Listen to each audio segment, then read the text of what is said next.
E como que eu penso como Cristo pensa? Como eu busco isso? Como eu aprendo isso? Eu até coloco aí no livro que são 3 camadas. Então, como é que a nossa mente encontra a mente de Cristo? Primeiro, não é a nossa mente que encontra a mente de Cristo. É a mente de Cristo que encontra a nossa. É o contrário. É Ele quem vem nos buscar. Então, eu uso o texto de Filipenses 2.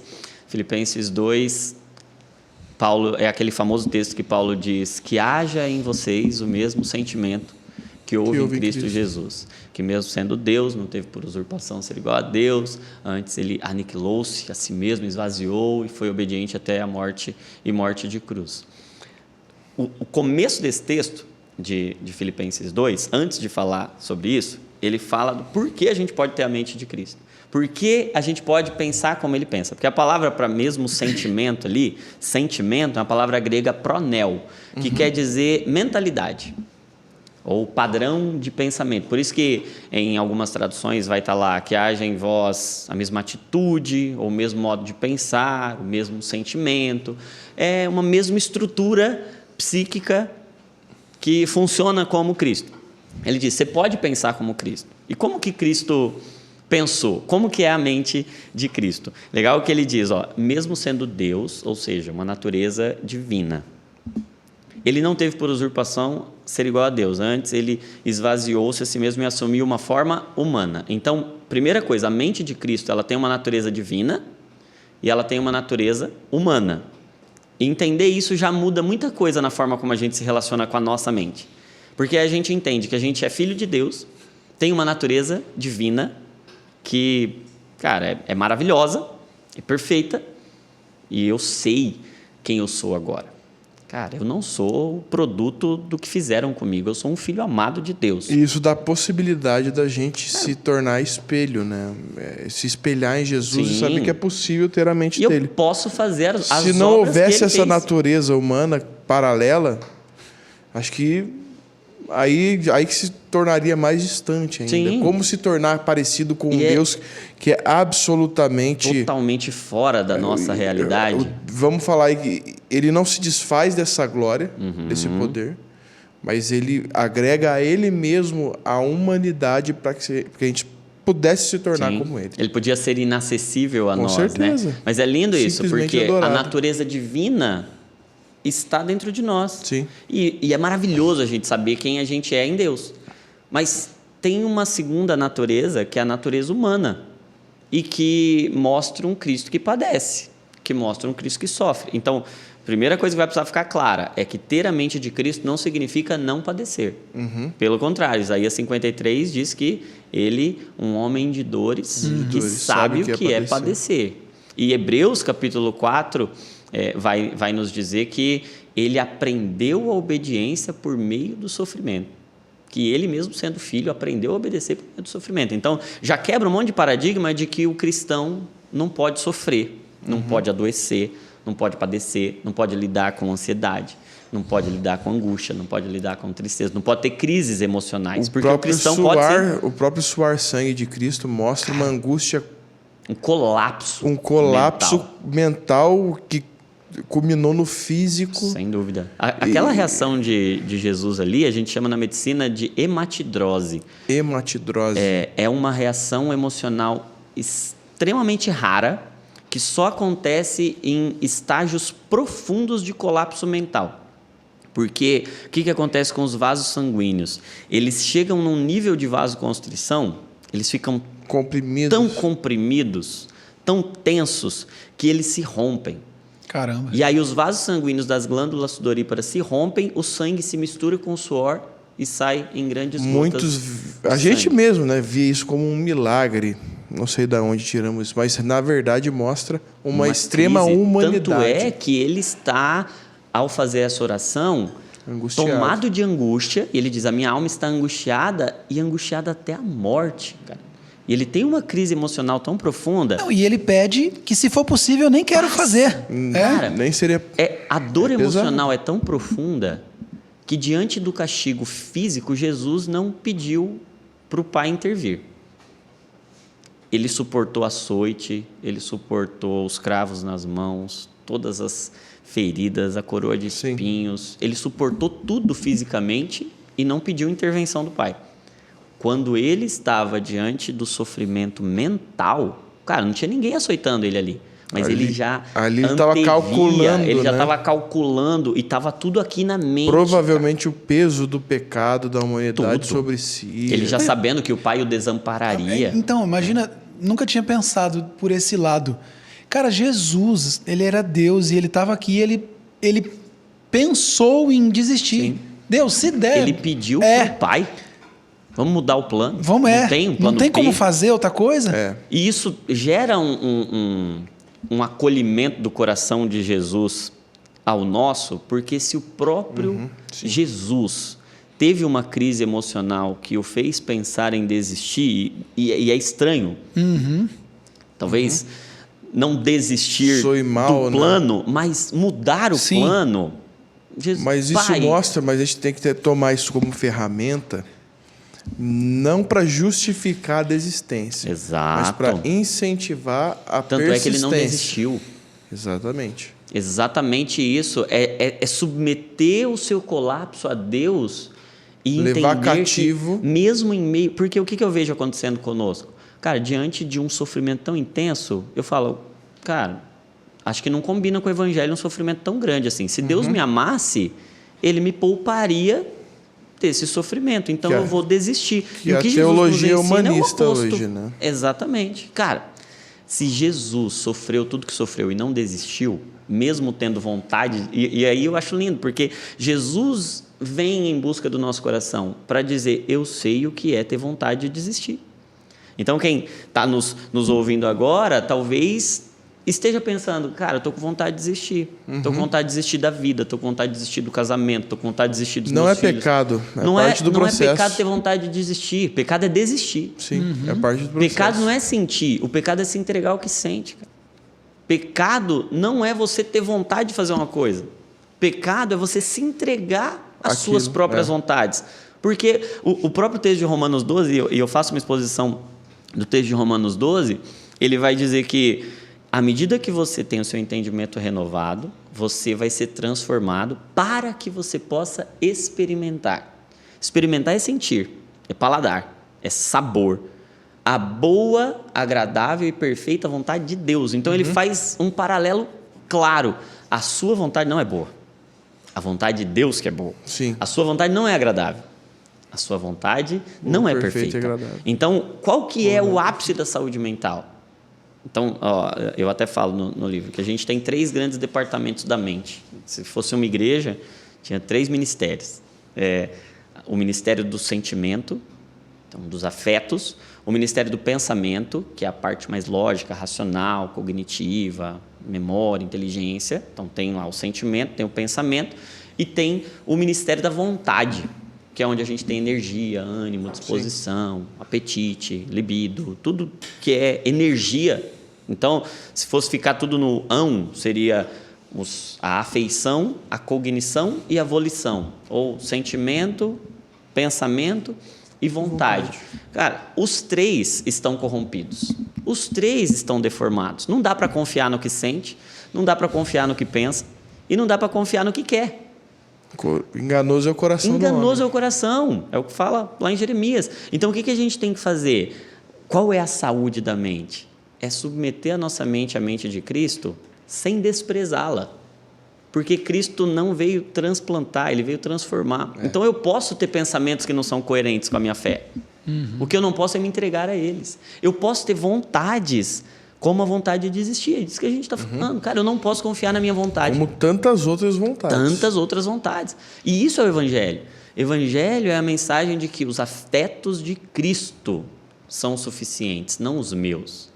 E que os afetos de Cristo vieram me buscar. E aí, eu estava dizendo, né? E vocês viram que eu falo demais. E aí, voltando lá na pergunta.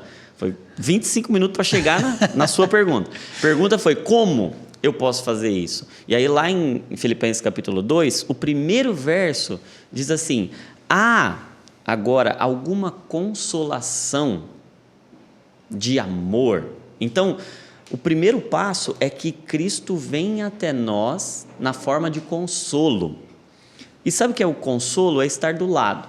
Então, cara, por que eu posso ter a mente de Cristo? Porque Cristo sabe das minhas misérias, das minhas dores, e Ele vem até mim. Ele vem me buscar. Não é um anestesista, é um consolador. Porque podia ser um anestesista, eu vou tirar todas as suas dores.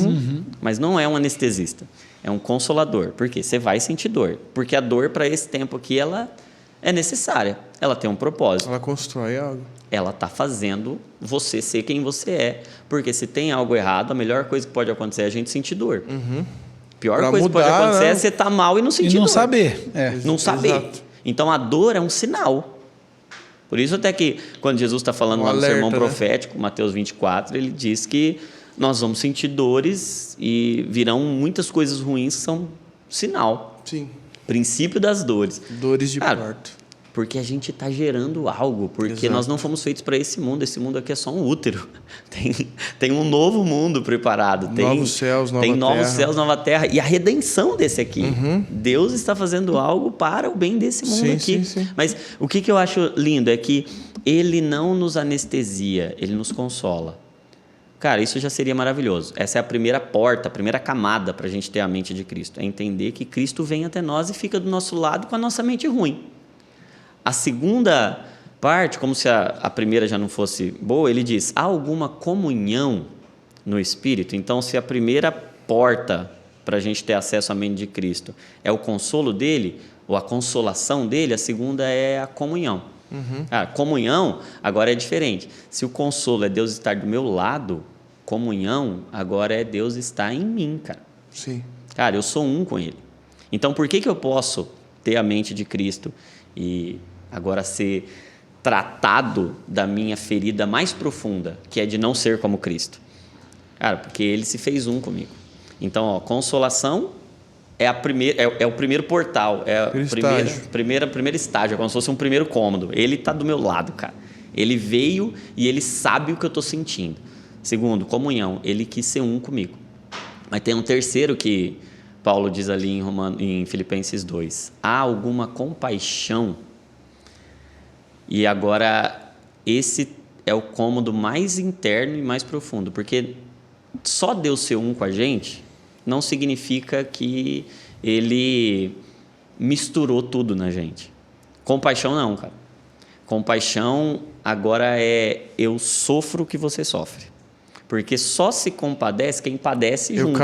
Isso que é compaixão. Eu carrego o peso com você. Eu carrego o peso com você. E aí o que eu vejo como compaixão? É o compartilhamento do coração. Então, o que Jesus estava fazendo quando Ele se compadeceu? Ele estava dizendo, eu quero as suas feridas. Eu quero, e quando a gente lê o texto de Isaías 53, que Ele tomou sobre si as nossas enfermidades, que o castigo que nos traz a paz estava sobre Ele, pelas suas feridas nós fomos sarados. O que é compaixão? É Deus dizer, eu quero seu coração, eu quero todas as suas feridas. Sabe por quê? É como uma sutura. Eu não sei se vocês já cortaram alguma parte, tiveram um corte na pele. O que acontece com a ferida, cara? O único jeito de tratar a ferida é se as duas partes dela se encostarem. O que o ponto faz? O que a sutura faz? A sutura aproxima as partes. A sutura não tem nenhum milagre ali. Aquele fiozinho, cara, é um fio de nylon. E ele disso não tem... aí você entende, né? Sim, menos do que deveria. Mas é só um fio de nylon que faz o propósito de reconciliar. Cara, o que é a cruz? A cruz é uma sutura de Deus, de cima para baixo. Quando o véu do templo foi rasgado de alto a baixo e o corpo de Cristo foi rasgado de alto a baixo, Deus estava fazendo uma sutura. Mas sabe o que eu acho lindo, cara? É que só dá para costurar uma pele ferida ou rasgada em outro pedaço de pele que também está rasgado. Você não consegue costurar uma parte ferida na pele boa inteira. Você tem que fazer uma ferida para poder colar na outra. O que é a compaixão de Cristo? Cristo é inteiro. Ele sempre foi inteiro. Ele nunca precisou ser ferido. Por que Ele quis ser ferido? Ele quis ser ferido para que, por meio da cruz, houvesse uma junção. Deus estava aproximando as bordas. Que analogia legal, cara. Cara, que legal. De cima para baixo, ele estava fechando a nossa ferida. E todas as nossas carências mais profundas, as deformidades, em Cristo, quando ele se compadece de nós e mistura as feridas dele na nossa ferida. Cara, como é poderoso quando a gente entende que a gente pode ter sido rejeitado, a gente pode ter sido humilhado, a gente pode ter sido abandonado, a gente pode ter uma autoestima totalmente lesada, lesionada, prejudicada, mas Cristo padeceu todas as dores que um ser humano pode padecer. Hebreus 4:15 vai dizer que nós não temos um sumo sacerdote que não possa se compadecer de nós, das nossas fraquezas, porque ele em tudo foi tentado. Cara, não teve um tipo de ferida humana que não foi testada, experimentada, né? Por Cristo, cara. Cristo sabe o que é padecer cada uma das dores que toda a espécie humana vai poder padecer. Para quê, cara? Para poder colar. Imagina todas as experiências que ele teve, por exemplo, no deserto. Tudo. Porque ali conta algumas, né? Mas foram 40 dias? 40 dias. 40 dias. O que não aconteceu em 40 dias? Quais os tipos de tentação dele? Sim. E até o próprio relato da cruz não consegue relatar todo tipo de ferida que ele sofreu. Cara, uma coisa que me choca é que Cristo foi crucificado nu. É verdade. As suas vestes foram rasgadas. E era costume dos romanos, para envergonhar mesmo, a humilhação ser completa era expor a nudez. Cara. Não tinha aquela cuequinha. Não tinha cuequinha que tem no filme. Só para aparecer no filme. É chocante a gente pensar. A gente até não pensa nisso, mas para mostrar o tamanho da ferida, o tamanho da humilhação que Cristo sofreu. E o que ele estava fazendo? Ele estava experimentando todas as dores da humanidade para poder colar compaixão. Eu sei o que você sente. Aproximou as bordas. Mas o outro aspecto da compaixão é que se Cristo tem acesso ao meu coração na minha dor, eu agora posso ter acesso ao coração dele no seu amor. Por meio do sacrifício. Por meio do sacrifício, ele tem acesso às minhas feridas e cola, mas é lindo. E porque é interessante agora... que isso mostra que o sacrifício não é um protocolo para que se pudesse, não é um acordo, um simples acordo, por exemplo, com um diabo. Não, estou pagando uma dívida para o diabo aqui. Como se Jesus estivesse pagando uma dívida para o diabo. Não, ele está tornando possível essa junção. Ele está nos curando completamente. E aí, processo de redenção. E a igreja agora é essa haste horizontal, os relacionamentos humanos, para curar pela cura que a gente recebeu de Cristo. Então, qual é a mensagem que eu trago no livro e a mensagem que o Senhor gerou em mim? É a mensagem de que nós, humanos, natureza humana, não nos imuniza. Nós, como filhos de Deus, nós não estamos imunes ao sofrimento. O que foi apregoado durante muito tempo e ainda é em muito lugar. Essa teologia que nos tira do sofrimento, nos tira da cruz. E se nos tira da cruz, nos tira do céu, cara. Nos tira da vida. O evangelho, a igreja é feita de mártires, né? Exato, cara. Exato. Então, hoje, talvez a lepra não seja um problema que a gente tenha que se preocupar tanto. Pelo próprio estilo de vida, pelas condições que a gente tem. Sim. Hoje a gente vai lidar muito mais com questões na mente do que no corpo. E ali pode estar sua lepra. E nós não estamos imunes a isso. E Cristo veio nos buscar mesmo em meio aos sofrimentos mentais. E foi tabu durante muito tempo a gente falar sobre as demandas da mente, os sofrimentos da mente. Por exemplo, falar sobre pensamento de morte. Sim. Quando Jesus lá no Getsemane disse que a alma dele está angustiada até a morte, ele estava tendo um pensamento de morte. Cara. Sim. Ele estava tendo uma desistência da vida, né? Sim, assim. Uma desistência do plano de Deus que estava orquestrado desde antes da fundação do mundo. Cara. Sim. Porque olha o que o sofrimento mental é capaz de fazer com a gente, cara. Olha como a gente precisa ser responsável pela nossa mente, cara. E a gente, enquanto igreja, precisa... Eu penso que são duas responsabilidades muito grandes na igreja, cara. A primeira é uma igreja madura emocionalmente para lidar com os próprios sofrimentos e angústias, porque nós não estamos imunes, pelo contrário. Sim, com certeza. vamos sofrer, vamos padecer, vamos ter que lidar com muitas dores. Eu atendo muitos pastores. E o pastor é interessante, porque para chegar no ponto do pastor pedir ajuda, geralmente já passou uma trajetória muito longa. Porque tem ainda essa visão de que, não, ele eu só tenho que oferece ajudar, ajuda. eu tenho que oferecer. Então, eu pedir ajuda é um sinal de fraqueza. A maioria dos pastores que eu atendo, eles não dizem que não procuraram porque acharam que era pecado. Eles dizem que não procuraram por 2 motivos. Porque é um sinal de fraqueza, eu tenho que pedir ajuda e eu tenho que ser forte porque eu sou o responsável tem que dar o aqui. suporte para todo mundo. Eu tenho que estar suportando, não sendo suportado. Então, parece que é uma contradição eu pedir ajuda. Expor a fraqueza. Eu vou expor a minha fraqueza. E aí, a hora que ele chega, ele já está arrebentado porque ele segurou um monte. Já arrebentado. Por isso que muitos desistem já do evangelho. Sim, e quantos ministérios que estão funcionando de uma forma totalmente adoecida porque o pastor está adoecido. Sabe aquela parada do ferirei o pastor e as ovelhas se dispersarão? Sim. Quantas teologias equivocadas, quantas igrejas adoecidas por pastores que ainda não tiveram esse momento de falar, cara, eu preciso de ajuda, eu preciso... Porque, cara, são muitas demandas.